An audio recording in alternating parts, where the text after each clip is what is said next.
লাখো মানুষের উপস্থিতি আসলে এখানে এবং দল মত নির্বিশেষে আমরা সেই বিষয়টি দেখতে পাচ্ছি। এবং আপনাকে যদি আমি একটু স্পষ্ট করে বলি যে এখানে খামারবাড়ি থেকে সংসদ ভবনের দিকে যাওয়ার জন্য যে প্রবেশ পথটি রয়েছে সেখানে কিন্তু মেটাল ডিটেক্টর বসানো হয়েছিল এবং মানুষের এত চাপ, এত ঢল যে সেই চাপে কিন্তু মেটাল ডিটেক্টরগুলোকে আসলে সরিয়ে ফেলা হয়েছে। আসলে সেখানে কোনোভাবেই রাখা সম্ভব হচ্ছে না।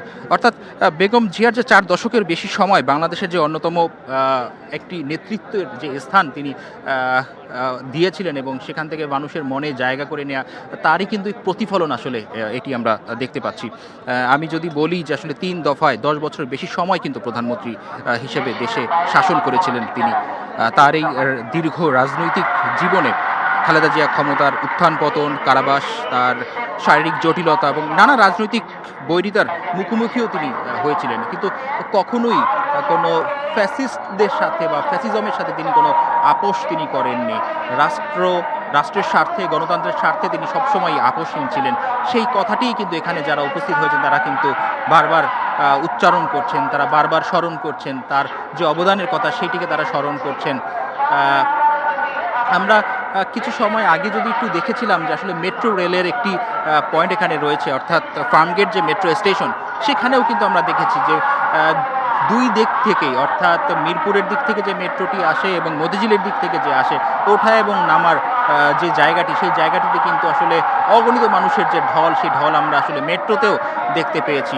যদিও আসলে এখানে গাড়ি অথবা অন্য কোনো ধরনের যানবাহন রাখার তিল ধারণার কোনো ঠাঁই কিন্তু এখানে নেই, কিন্তু সেগুলো উপেক্ষা করেও কিন্তু মানুষ দূর দূরান্ত থেকে, অনেক বয়স্ক মানুষকেও আমরা খুঁড়িয়ে খুঁড়িয়ে হেঁটে আসতে দেখেছি। আসলে এটা সত্যি বেগম জিয়ার প্রতি মানুষের অসীম যে ভালোবাসার বহিঃপ্রকাশ, তাই বটে।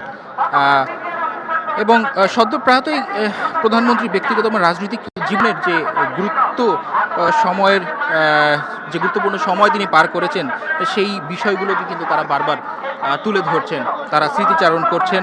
এবং তাকে আমরা যতদূর জানি যে তার মরদেহ এখন দক্ষিণ প্লাজা রাখা হয়েছে এবং তার স্বামী এবং বিএনপি প্রতিষ্ঠাতা জিয়াউর রহমানের কবরের পাশেই কিন্তু তার সেই দাফন সম্পন্ন করা হবে।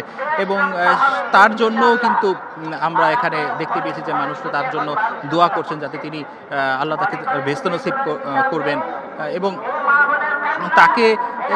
তাকে ঘিরে যে ধরনের আসলে মানুষের আশা আকাঙ্ক্ষা, এবং তিনি আবার এখন এবারকের হাসপাতালে ছিলেন, সেখান থেকে তিনি সুস্থ হয়ে উঠবেন, সে সময় কিন্তু আমরা দেখেছি যে মানুষের তার জন্য যে দোয়া এবং তার যে ভালোবাসা, সেখান থেকে যে তার সুস্থ হয়ে যাওয়ার জন্য যে মানুষের মনের যে আবেগ, সেগুলো কিন্তু আমরা তৎকালীন সময়েও দেখেছিলাম। এখনও আমরা আজকে দেখতে পাচ্ছি যে আসলে যতদূর চোখ যায় আমি শুধু মানুষের ঢলই দেখতে পাচ্ছি। আসলে এখানে নির্দিষ্ট করে কোনো কিছু বলবার জো আমার নেই। এছাড়া যদি আপনাদের একটু বলি যে বহুদিন ধরেই কিন্তু তিনি নানা ধরনের যে শারীরিক জটিলতায় ভুগছিলেন। এর আগেও কয়েকবার তিনি এবারকের হাসপাতালে যখন সর্বশেষ প্রায় 37 দিনের মতো তিনি এবারকের হাসপাতালে ভর্তি ছিলেন, তার আগেও কিন্তু তিনি নানা জটিলতায় ছিলেন। এবং এর আগে যখন হাসিনা সরকারের সময় তাকে কিন্তু বিভিন্ন সময় তাকে বলা হয়েছিল উন্নত চিকিৎসার জন্য দেশের বাইরে যাওয়ার জন্য, কিন্তু তিনি কিন্তু যাননি। তিনি বারবারই স্বকণ্ঠে উচ্চারণ করেছেন যে এই বাংলাদেশই তার ঠিকানা এবং তিনি এখানেই থাকবেন, এই মাটিই তার আঁকড়ে থাকার জায়গা।